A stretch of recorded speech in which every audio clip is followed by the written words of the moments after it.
आज हम बात करेंगे लुईस डी ब्रोगली की संकल्पना। हाँ देखो, ये वाला जो टॉपिक है ना वो आपने क्लास 11 केमिस्ट्री के चैप्टर नंबर 2 में पढ़ लिया है पिछले साल ही, लेकिन ये वाले टॉपिक को इस चैप्टर में भी दिया गया है। अब वो क्यों दिया गया है जब मैं बताऊंगा ना लुईस डी ब्रोगली की संकल्पना कहते हैं, आपको अपने आप समझ में आ जाएगी कि वो वाले टॉपिक को यहाँ पर देने की क्या जरूरत थी। देखो, आपके एक साइंटिस्ट थे लुईस डी ब्रोगली, उन्होंने कहा था कि जैसे प्रकाश की कैसी प्रकृति होती है, द्वैत प्रकृति होती है। प्रकाश की कैसे प्रकृति होती है, द्वैत प्रकृति होती है। उसी प्रकार से जो कोई भी आपका कण रहता है, क्या रहता है, आपका कोई भी कण रहता है, उसकी भी कैसी प्रकृति होती है, द्वैत प्रकृति होती है। क्या होती है, द्वैत प्रकृति होती है। मतलब द्वैत प्रकृति का मतलब क्या है कि दो प्रकार की प्रकृति शो करेगा। हाँ, पहली प्रकृति कौन सी शो करेगा, वो करेगा आपका तरंग की भांति और दूसरा करेगा कण की भांति। हाँ, लुईस डी ब्रोगली ने कहा कि जिस प्रकार से प्रकाश की द्वैत प्रकृति होती है, अर्थात प्रकाश तरंग की भांति भी व्यवहार करता है और कण की भांति भी व्यवहार प्रदर्शित करता है, उसी प्रकार से आपका कोई भी कण हो या इसे आप बोल सकते हो पदार्थ हो, वो भी कण की भी भांति व्यवहार प्रदर्शित करता है और तरंग की भांति व्यवहार प्रदर्शित करता है। हाँ, तरंग की भांति व्यवहार प्रदर्शित करता है और कण की भांति भी व्यवहार प्रदर्शित करता है। तो यदि आपको इसे अच्छे से समझना है ना कि कण की भांति व्यवहार प्रदर्शित कैसे करता है, तरंग की भांति व्यवहार कैसे प्रदर्शित करता है, प्रकाश के बारे में तो जानते हैं, हमने किरण प्रकाश में देख लिए किस प्रकार कण की भांति व्यवहार प्रदर्शित करता है, तरंग प्रकाश में देख लिए किस प्रकार से तरंग की भांति व्यवहार प्रदर्शित करता है।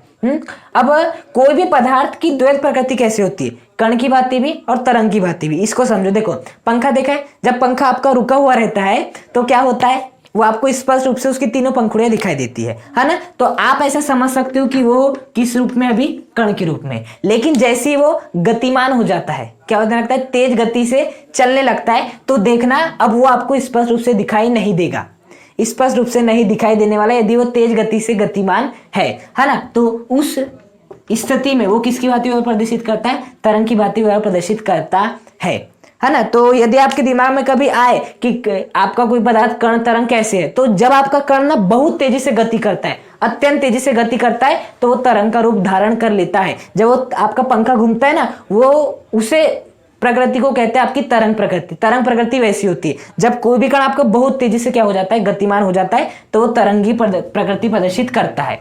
तो लुईस डी ब्रोगली ने यह कहा कि कोई भी पदार्थ दो प्रकार की प्रदर्शित करता है, कण की भांति, तरंग की भांति। कण की भांति हम सभी जानते हैं, जैसे ये कणों से मिलकर बना है, मैं भी कणों से मिलकर बनाऊं, आपका मोबाइल हो जाए, ट्राइपॉड हो जाए, जो भी चीज हो जाए वो कणों से मिलकर बनी है। अब तरंग से कैसे मिलकर बनी, मैंने आपको बताया कि कण जब तेजी से गति करता है, कण क्या करता है, तेजी से गति करता है, तो वो तरंग का रूप ले लेता है। तो लुईस डी ब्रोगली ने यह कहा अपनी संकल्पना में कि जब आपका पदार्थ तरंग की भांति व्यवहार प्रदर्शित करता है ना, मतलब कि इस प्रकार से वो अपनी प्रॉपर्टी शोज करता है, तरंग की भांति व्यवहार प्रदर्शित करता है, तो एक तरंग क्या होती है, तरंगदैर्घ्य भी होती है, आवृत्ति भी होती है, उसका वेग भी होता है, आयाम भी होता है, सब कुछ होता है।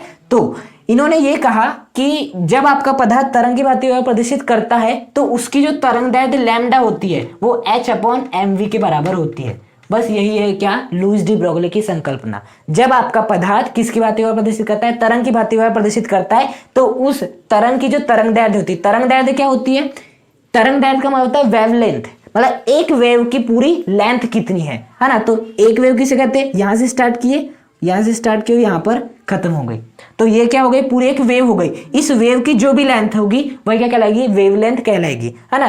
तो इन्होंने ये कहा कि जो उस तरंग की जो तरंगदैर्घ्य होगी, वेवलेंथ होगी, वो किसके बराबर होगी, h/mv के बराबर होगी। हाँ, अब यहां पर समझना है h क्या है, आपका प्लांक नियतांक है। क्या है आपका, प्लांक नियतांक है। m क्या है, आपका द्रव्यमान है, और v क्या है, आपका वेग है। v क्या है, आपका वेग है। अब देखना, द्रव्यमान गुणा वेग क्या होता है, आपका संवेग। संवेग का फॉर्मूला होता है द्रव्यमान गुणा वेग। तो आप इसको ऐसा भी लिख सकते हो, lambda is equal to h/p, ऐसा भी लिख सकते हो। हाँ, अब ये वाले टॉपिक को यहाँ पढ़ने की जरूरत क्या थी, क्योंकि इन्होंने ये बताया, चैप्टर का नाम क्या है, द्रव्य तथा विकिरण की द्वैत प्रकृति, द्रव्य की द्वैत प्रकृति, और इन्होंने भी उसी के बारे में बताया कि जब आपका पदार्थ कण की भांति, तरंग की भांति व्यवहार प्रदर्शित करता है, तो जब वो तरंग की भांति व्यवहार प्रदर्शित करता है, तो उसकी तरंगदैर्घ्य किसके बराबर होती है, h/mv, h/p। ये आपके इस चैप्टर के टॉपिक से संबंधित है, इसलिए उन्होंने ये वाले टॉपिक को यहाँ पर डाल दिया ताकि बच्चे और एक बार पढ़ ले। हाँ, तो इनका सिद्धांत यही है कि जो आपके तरंग की जो तरंगदैर्घ्य होगी, आपका जो भी पदार्थ तरंग की भांति प्रदर्शित करेगा उस तरंग की जो तरंगदैर्ध्य होगी वो h/mv के क्या होगी, बराबर होगी। बात समझ में आई। अब इसका प्रूफ आता है आपको एग्जाम में करने कि सिद्ध कीजिए कि lambda is equal to h/mv कैसे होता है। हाँ, तो अब हम इसका क्या देख लेते हैं, प्रूफ देख लेते हैं। हाँ देखो, लुईस डी ब्रोगली ने कहा था कि आपका पदार्थ कण की भांति व्यवहार प्रदर्शित करता है, तरंग की भांति व्यवहार प्रदर्शित करता है। हाँ, तो जब आपका पदार्थ, अब प्रूफ स्टार्ट हो गया। हाँ, यहां से क्या स्टार्ट कर रहे हैं हम, प्रूफ। इन्होंने क्या कहा कि आपका पदार्थ कण की भांति प्रदर्शित करता है, तरंग की भांति प्रदर्शित करता है। अब देखना, जब आपका कण तरंग की भांति प्रदर्शित करता है, जब आपका पदार्थ किसकी भांति प्रदर्शित करता है, तरंग की भांति प्रदर्शित करता है, तो उसकी ऊर्जा का फॉर्मूला क्या होता है, E is equal to H mu. कोई भी विद्युत चुंबकीय तरंग की जो ऊर्जा होती है उसका फॉर्मूला होता है E is equal to H mu. हाँ, मतलब जब आपका पदार्थ तरंग की भांति प्रदर्शित करेगा तो उसकी क्या ऊर्जा क्या होगी, E is equal to H mu होगी। इसे नाम क्या दे देना आप, समीकरण नंबर 1। अब आपका जब पदार्थ कण की भांति प्रदर्शित करेगा तो उसकी ऊर्जा का फॉर्मूला क्या होता है, E is equal to mc²। ये होता है आपका आइंस्टाइन का द्रव्यमान समतुल्यता समीकरण, E is equal to mc²। हाँ, तो आपका पदार्थ किसकी भांति व्यवहार करता है, तरंग की भांति भी, जिसकी ऊर्जा हो जाएगी एच म्यू। और साथ ही साथ जो आपका, जब आपका पदार्थ किसकी भांति प्रदर्शित करता है, कण की भांति, तो उसकी ऊर्जा क्या हो जाएगी, E is equal to mc²। ये भी ऊर्जा है, ये भी ऊर्जा है। हाँ, ये आपके एक ही पदार्थ की दो ऊर्जा है। जब आपका पदार्थ किसकी भांति प्रदर्शित करेगा, तरंग की भांति, तो उसकी ये वाली ऊर्जा, जब कण की भांति तो उसकी ये वाली ऊर्जा, मतलब दोनों ही किसकी ऊर्जा है, पदार्थ की ही ऊर्जा है। तो हम इन दोनों को क्या कर सकते हैं, आपस में बराबर कर सकते हैं। तो यहाँ से क्या लिख सकते हो, ये वाला mc² इस एच म्यू के क्या हो जाएगा, बराबर हो जाएगा। क्या हो जाएगा, एच म्यू के बराबर हो जाएगा। दोनों ऊर्जा को बराबर करने का कारण क्या था, क्योंकि आपके एक ही पदार्थ की दोनों ऊर्जा है। जब आपका पदार्थ कण की भांति प्रदर्शित करेगा तो उसकी ऊर्जा, लेकिन जब आपका पदार्थ तरंग की भांति प्रदर्शित करेगा तो ये उसकी ऊर्जा। अब ये दोनों जो आपका वही पदार्थ है उसी की ऊर्जा है ना, इसलिए दोनों को हमने क्या कर दिए, बराबर कर दिए। तो mc² बराबर क्या हो गया आपका एच म्यू। अब देखना आपका c बराबर कितना होता है आपका, म्यू इंटू लैम्डा। c मतलब प्रकाश का वेग बराबर होता है आवृत्ति इंटू तरंग दैर्ध्य के। अब यहाँ से म्यू का मान निकालो, क्या हो जाएगा, c/λ। गुणा में था लैम्डा, इधर आएगा तो किस में आ जाएगा, भाग में आ जाएगा। मतलब मुझे इस म्यू के मान के स्थान पे क्या लिखना पड़ेगा, c/λ। तो यहाँ पर मैं क्या लिख दूंगा, c/λ लिख दूंगा। हाँ, अब देखो ये वाले c से एक c क्या हो जाएगा, कैंसर। तो फाइनली जो आपका mc हो जाएगा वो किसके बराबर हो जाएगा, h/λ के बराबर हो जाएगा, h/λ के बराबर हो जाएगा। अब यहाँ से हमें किसकी वैल्यू निकालनी है, लैम्डा की वैल्यू निकालनी है। तो इस लैम्डा को इधर भेज दो, mc को इधर ला लो। हाँ, तो देखो लैम्डा किस में, भाग में है, इधर आएगा तो किस में आ जाएगा, गुणा में आ जाएगा, इसको हटा दो।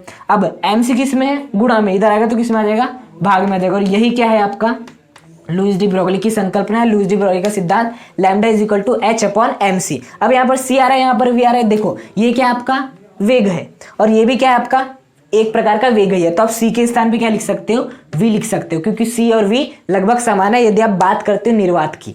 हाँ, तो निर्वात में जो आपका प्रकाश का वेग होगा वही विद्युत चुंबकीय तरंग का वेग होगा, वही पदार्थ का वेग होगा, इसलिए आप c के स्थान पे सीधे सीधे v भी लिख सकते हो। तो ये क्या है, इस प्रकार से आप प्रूफ कर सकते हो lambda is equal to h/mv। अब mv किसके बराबर होता है, आपके p के बराबर होता है। p अर्थात संवेग, संवेग के बराबर होता है। तो आप lambda is equal to h/p भी सिद्ध कर सकते हो। बस आपको किसका उपयोग करना है, E is equal to H mu, फिर E is equal to mc², दोनों को बराबर दिखा देना है, म्यू का मान रख देना है, c से c कैंसिल कर देना है, बस लैम्डा की वैल्यू निकाल लेना है। आप ये आसानी से प्रूफ कर सकते हो।